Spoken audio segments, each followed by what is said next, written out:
Hello, and welcome to section 6.2, which is all about binomial probability distributions.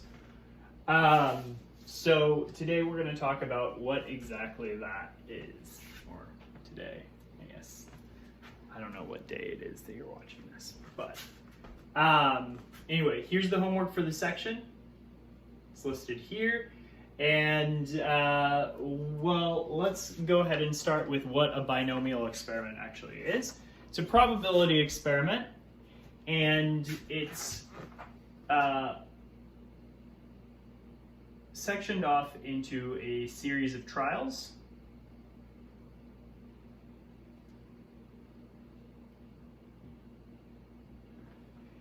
And the trials are independent.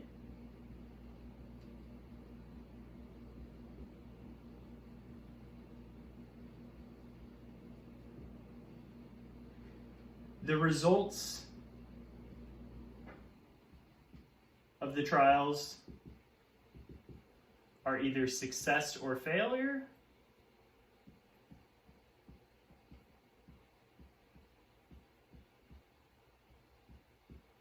Or failure.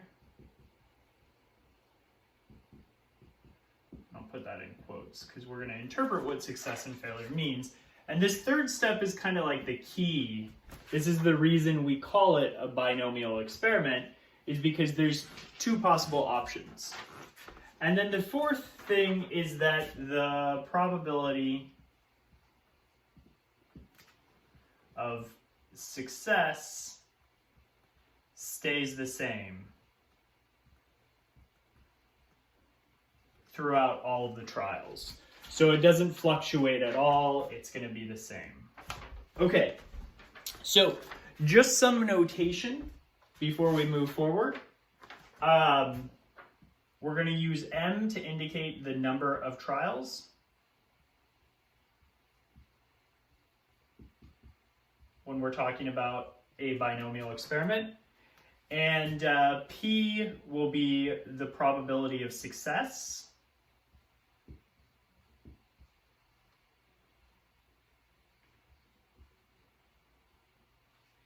And then X, again, will be the random variable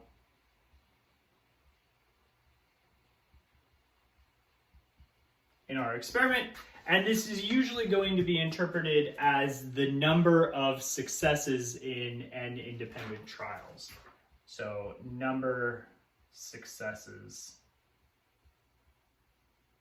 in n trials. All right. And so notice that if this is the case, if we're thinking of our random variable being the number of successes in this many trials in our binomial experiment, then what that's going to mean is that the possible values this can take are going to be 0, 1, 2, all the way up to the number of trials that we can have. So you can have one trial succeeding, two trials succeeding, no trials succeeding, or all of them succeeding, and all the different values through. Notice that if I wanted to get the probability of failure, so maybe I'll write that down here, probability failure, fail, this is just going to be equal to 1 minus p. It's everything outside of that, and we're going to see that in these cases. Okay, so some examples of binomial experiments. One is going to be flipping a coin 6 times. What makes it a binomial experiment is that when I flip a coin, I can get either heads or tails. I have to do a little bit more interpreting to get it to fit everything. For example, I have to define my random variable. Well, I'll just call it number of heads in 6 flips.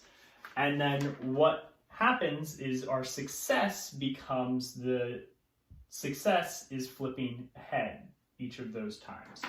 And so the number of trials we're going to do is, since we're flipping it 6 times, number of trials is 6. Probability of getting a success is going to be 0.5. That's if it's a balanced coin. What's the probability of failure? Well, the probability of failure, probability of failure is going to equal 1 minus p. So 1 minus 0.5, you're also going to get 0.5. Again, this is the chance of flipping it tails. Okay, so what else do we want? Well, we can say x can be the values. So what's the range of values that it can take? Well, it can be 0, 1, 2, 3, 4, 5, or 6. This is getting 0 heads, 1 head, 2 heads, 3 heads, and so on. Notice that there are 7 possible outcomes. Number of trials plus 1. All right, example 2, rolling a die 4 times. That's not exactly quite set up as a binomial experiment yet until I define my random variable. My random variable is the number of times a 1 is rolled. Now I know that success is going to be rolling a 1. And failure is going to be everything else. Okay? So let's go through these different things. What's the number of trials? The number of trials is going to be 4. What's the probability of a success? Well, since success is rolling a 1 in our trial, probability is going to be 1 over 6. There's only a 1 over 6 chance. What's the probability of a failure? It's going to be 1 minus p, or 5/6. Probability of rolling everything else. And the different values that x could take are 0,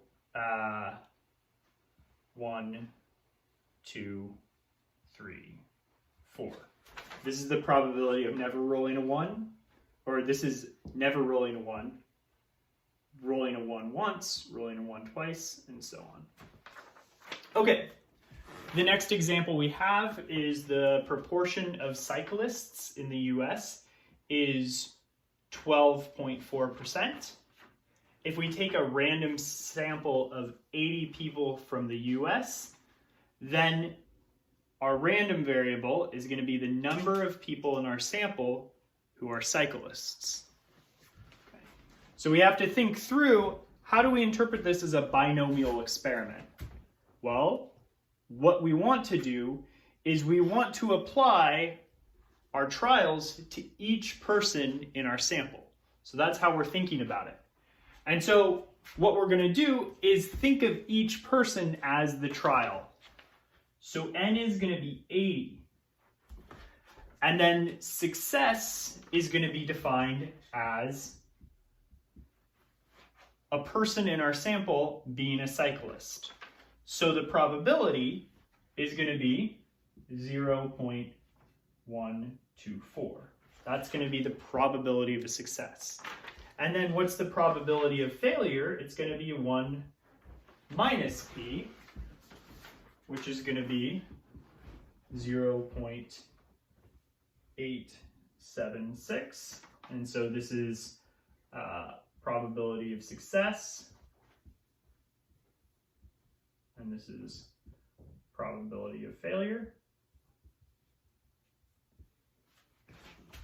And then if we want to think about the different outcomes that a random sample can have, well, the different outcomes are going to be no cyclists, 1 cyclist, 2 cyclists, and so on, and all the numbers up to 80. So we could have everybody in our sample being a cyclist.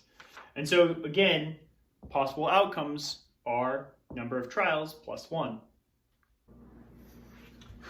All right, so let's examine example 2 a little bit more in depth. Remember, this was the example where we take a die, we roll it 4 times, and we count up the number of times that die is equal to a 1. And so what we have is we have our random variable as the number of times our die equals 1 when we roll it, and we roll it 4 times. And so what we'd like to do is we'd like to determine the probability our random variable is equal to 2. So remember, this is a binomial experiment. So we're going to determine success being rolling a 1, failure being rolling anything else. So number of trials is 4. We roll it 4 times. Our probability of success is going to be 1 over 6. Our probability of failure is going to be 1 minus p, which is going to be 5/6. And now here's a quick question. So one possible way that our random variable could equal 2 is this string. We could have a success, we could have a success, and we could have 2 failures afterwards. Now, keep in mind our binomial experiment is independent trials. So what's the probability of this happening? Think about that for a second. It's going to be probability of a success, success, failure, and failure. Well, remember, since they're all independent, we can just use the independent rules when it comes to computing probabilities, and we just multiply the probability of a success times the probability of a success times the probability of a failure and the probability of a failure. And you'll get 25 over 6 to the 4th, which is 1296. One thing to keep in mind is this is the probability that this particular string comes up, that we get a success 2 times in a row and then a failure 2 times in a row after that. That's not the only way to get 2 successes though, right? There are other possibilities.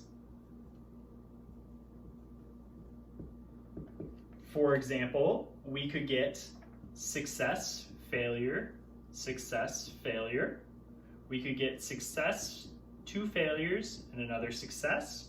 We could get a failure, 2 successes, another failure, failure, success, and 2 failures and 2 successes.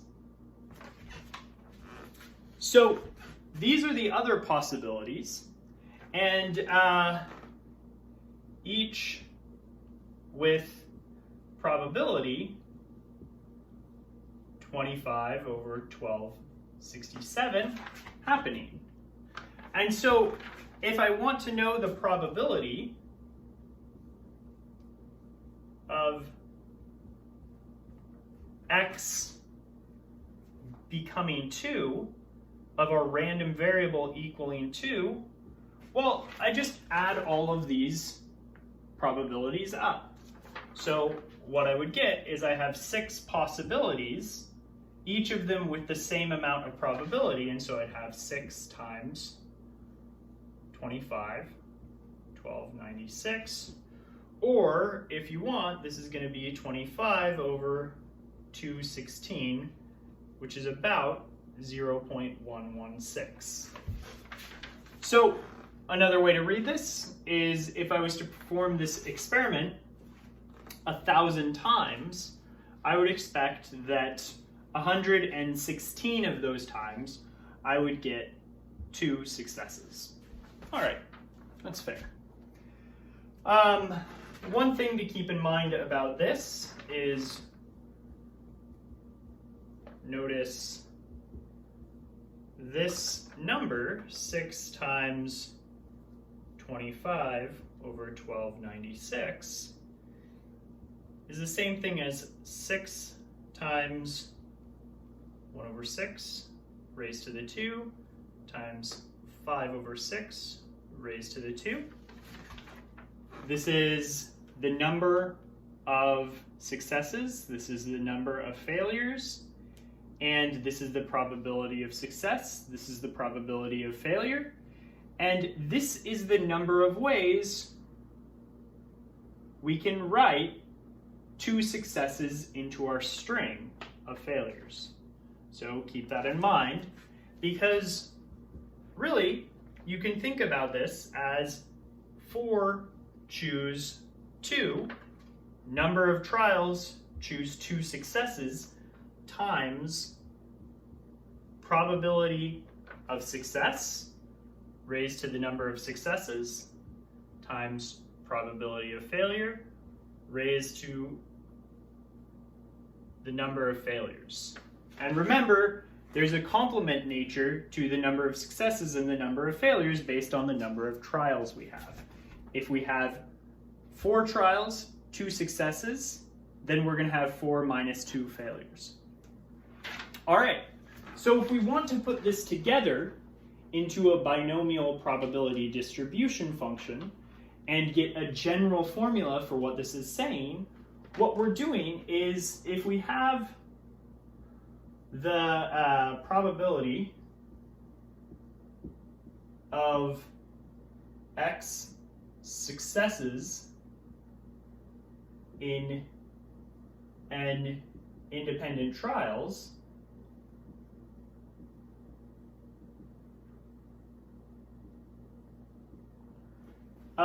that's going to be, well, the probability of your random variable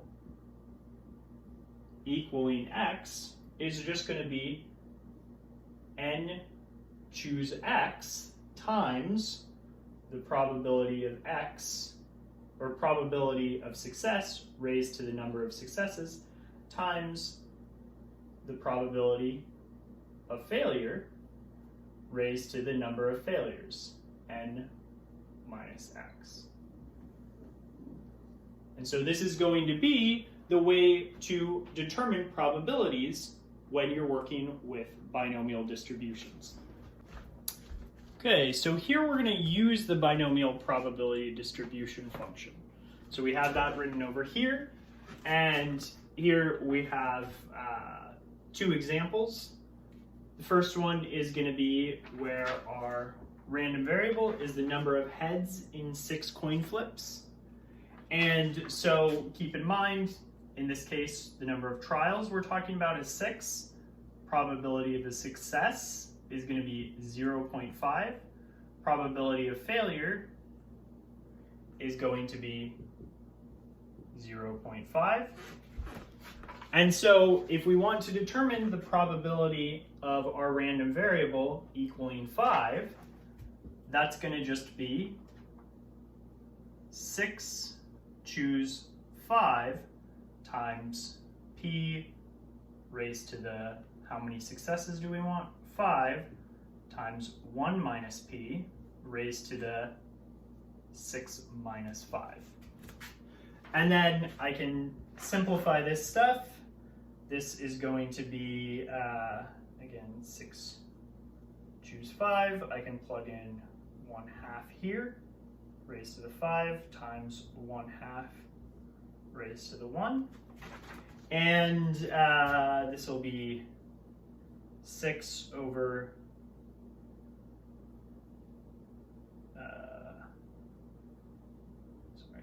over 64, which is going to be 3 over 32, which is about 0.094.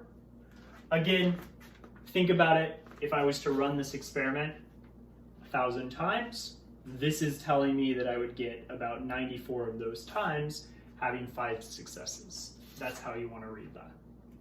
Okay, our next one is, well, let's apply it to the cyclist random experiment.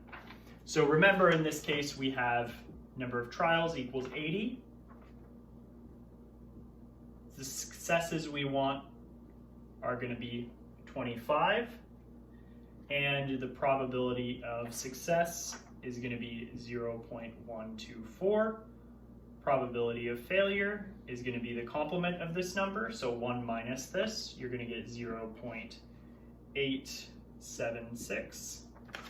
And then all we have to do is take these numbers, plug them into our probability distribution function for binomial experiments, and this is just going to be 80 choose 25 times probability of the success raised to the number of successes we want, 25, times probability of failure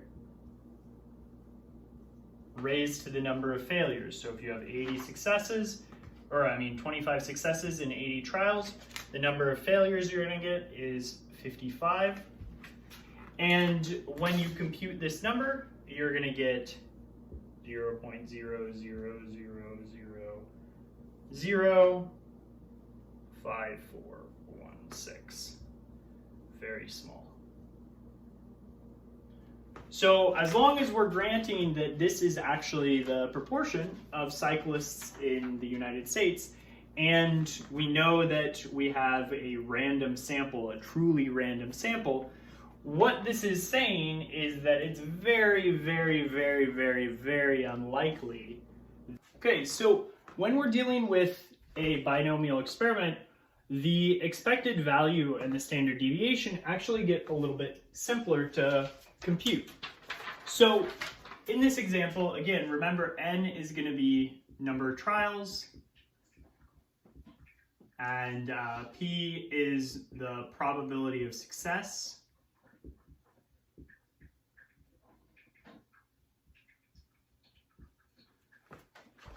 And so our expected value, or our mean of our random variable, if we're given a random variable that's from a binomial experiment, is just going to be number of trials times probability.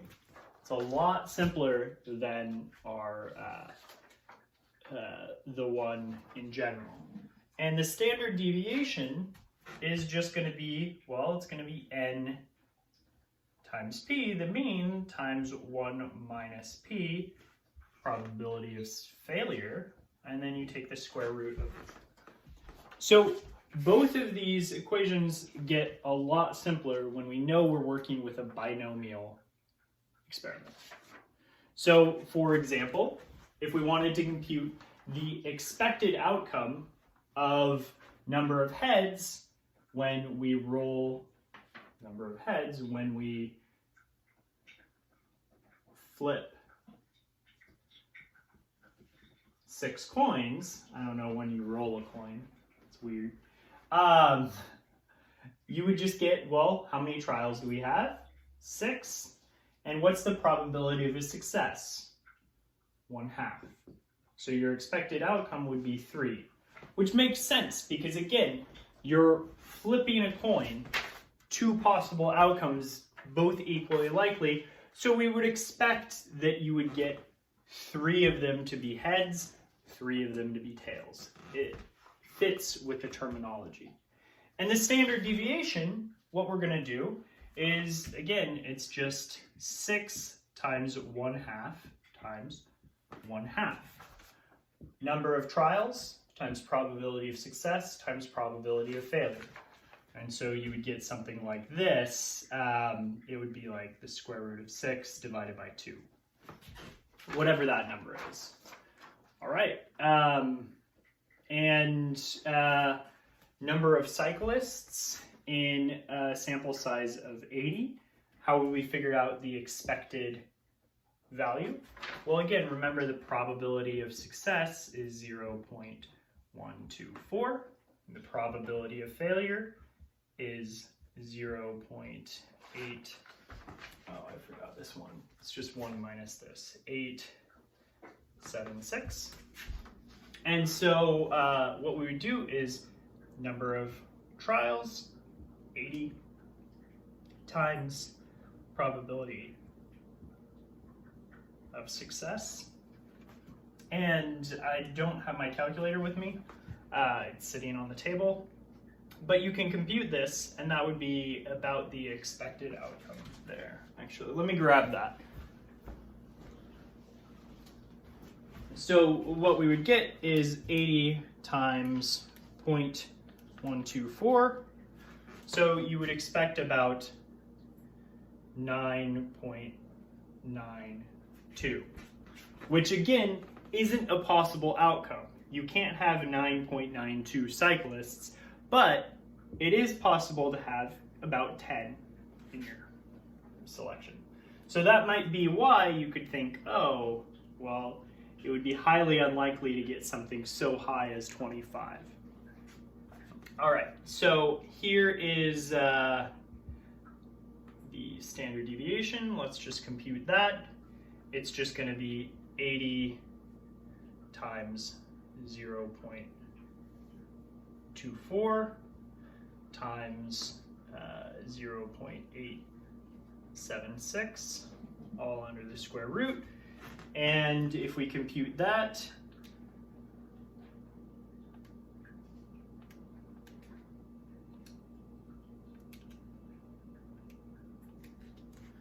you'll get, if I did my calculations correct, 2.9479,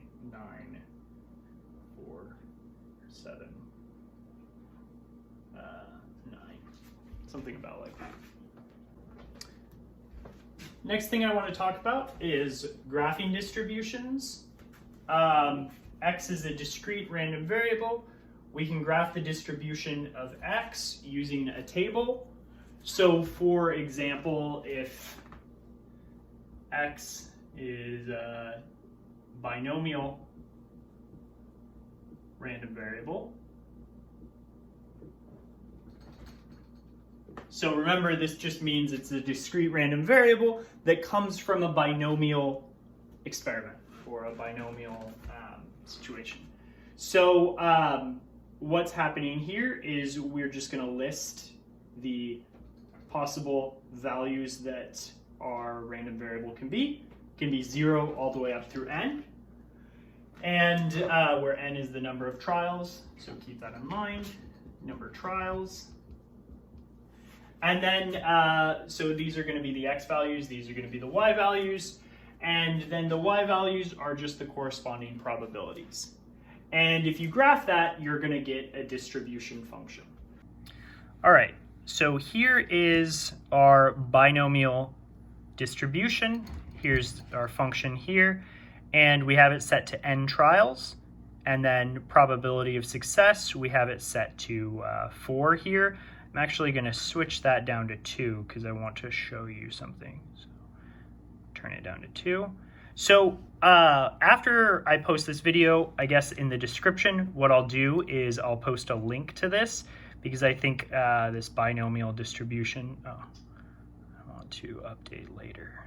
Sorry. Remind me tomorrow. How far away can I get it to remind me? Sorry about that. So the probability is set to 2, and that's the probability of success. And what you kind of notice is here, things are actually kind of skewed to the right. Everything is a little skewed, but if I increase the number of trials, things start getting a little more normal. And the more normal it comes, notice that the curve gets flattened. We've been hearing a lot about that lately. But that comes from increasing the number of trials. We're going to see how to interpret that in a second. Notice that I can also, maybe bring that back up.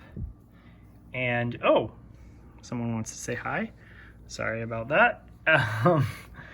So I can also switch around the probabilities. So if I increase the probability, make it closer to 1/2. Okay. Notice that things get a little more normal too. We're going to talk about that in a second. But if I make the probabilities closer to 1, things get a little more skew. It actually gets skew to the left.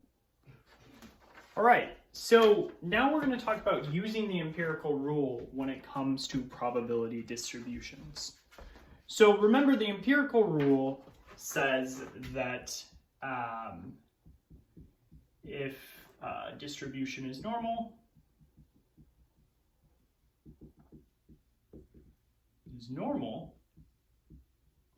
then 90 or about 95% of data lives within 2 standard deviations of mean. And so we're going to use this because if we're given a binomial distribution or a binomial random variable, we know how to compute its standard deviation, we know how to compute its mean, and so we're actually going to see what will be outliers when we're talking about binomial random variables. So this is going to be the general rule of when we can apply the empirical rule. And as you saw previously in that example when I showed you the distribution, when do things start getting more normal? Well, if I increase the number of trials, things start getting more normal. If the probability starts getting closer to 1/2, things start getting more normal. So as you saw in that example, whether or not the graph is going to be normal is going to depend on some of these things. It's going to depend on your number of trials. It's also going to depend on the probability. And how we're going to use it is if x is a binomial random variable. So it's a random variable that comes from a binomial experiment with n trials and probability of success is p. Then if n times p times 1 minus p is greater than 10,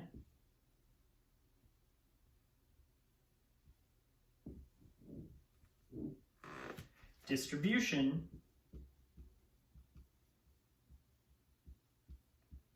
is approximately normal, or bell-shaped, if you want. And so what this means is as long as we satisfy this requirement, then we can assume that it's normal, and we can use this to indicate outliers. So we can kind of use the standard deviation rule, the empirical rule, to identify things that might not seem super normal. Also, keep in mind this value here, n times p times 1 minus p. We saw this before. When you compute the standard deviation, this is what's under it. So, in other words, this is the variance. So if you remember that. All right, so we're going to look at some examples using this stuff and using all that we learned in a second. All right, here we're going to be talking about example 5, and this is the last example of this section. This is going to be a little more complicated of an example. We're going to pull together all the things we've been talking about so far. So what we're given is we're given this information that the percentage of US households with 1 or more cats is 34%. Now, suppose we want to take a random sample of 50 households. Now, what we're going to do is the first thing is we're going to find the mean of x and the standard deviation of x, where x is the random variable that the number of households that is equal to the number of households in our sample with cats. So how would we find that value? Well, all we would need to do is use our formula that says the mean is equal to the number of trials times the probability of success, and we just need to identify what the number of trials is.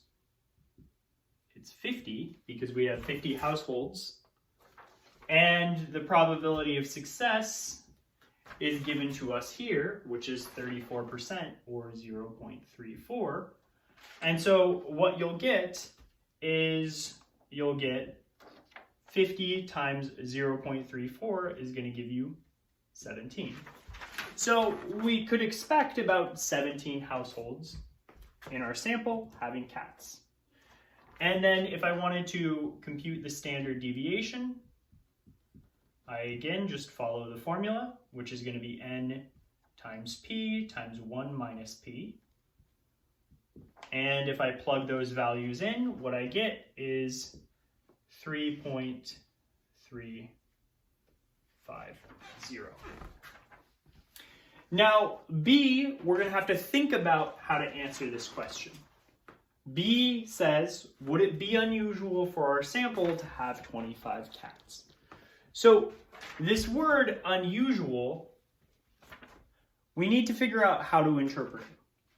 And so what we're going to do is we're going to ask ourselves first, can we treat our distribution as bell-shaped?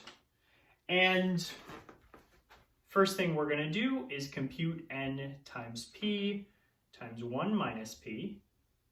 And one thing you can do is you can just take the standard deviation and you can square it, and that's going to give you what this value is. And so again, this is just equal to the standard deviation squared. And if you run that through a calculator, what you're going to get is 11.22, which is greater than 10. So what does this mean? Remember, if this value is greater than 10, we can assume that our distribution is normal. And so when we're interpreting unusual, what we're going to do is we're going to interpret it as, does it live 2 standard deviations away from the mean?